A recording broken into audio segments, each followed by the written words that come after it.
две от най-луксозните коли на планетата са в България. Wir sehen hier das aktuell berühmteste Auto Bulgariens, einen Ferrari mit regierungskritischen Botschaften, der durchs Land tourt, wo Menschen auch einsteigen können, sich identifizieren können damit.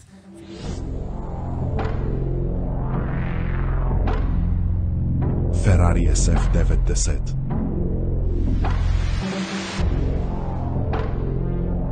И McLaren 720S.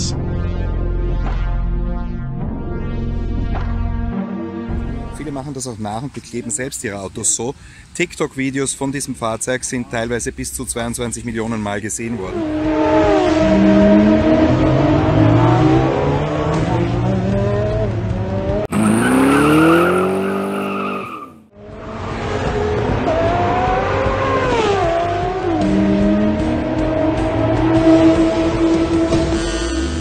Die Botschaften kommen an, durchbrechen die Zensurmauer.